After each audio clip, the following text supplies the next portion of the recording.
आज केज शहरामध्ये एक नवीन उपक्रम सुरू केला जातो आहे. विशेष म्हणजे ज्येष्ठांची वॉकिंगची स्पर्धा या ठिकाणी होते.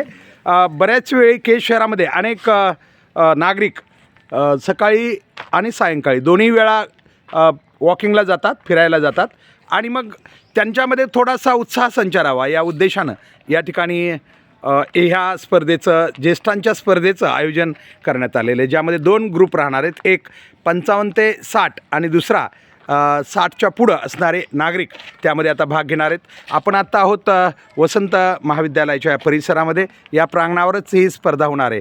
यासाठी प्रेक्षक आणि या स्पर्धेला पार पाडण्यासाठी आयोजक बी आलेले आहेत. विनोदराव, काय सांगाल तुम्ही की तुम्ही मला वाटतं धारूर रोडला दररोज जातात फिरायला, या अनुभवाबद्दल काय सांगाल आणि या स्पर्धेच्या निमित्तानं काय? ही चांगली स्पर्धा आहे. गदळे सर असतील, हे जाधव साहेब असतील, आपले पापा असतील, ह्यांनी चांगला उपक्रम चालू केलेला आहे.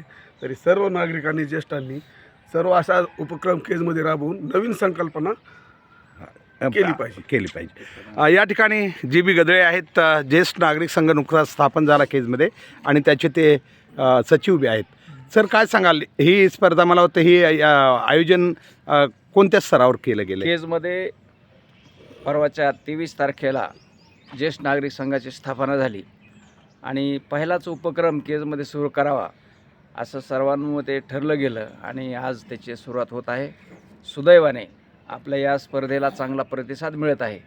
मी सर्वांचं ज्येष्ठ नागरिक संघाच्या वतीनं स्वागत करतो आणि वारंवार असे उपक्रम होत राहावेत अशा प्रकारच्या एक शुभेच्छा देतो. आपण पाहतोय हा गट जो आहे तो 55 ते 60च्या दरम्यानचा गट आहे, जो पहिल्यांदा सोडला चाललाय. 2 चक्कर या गटाच्या या ग्राउंडला होणार आहे.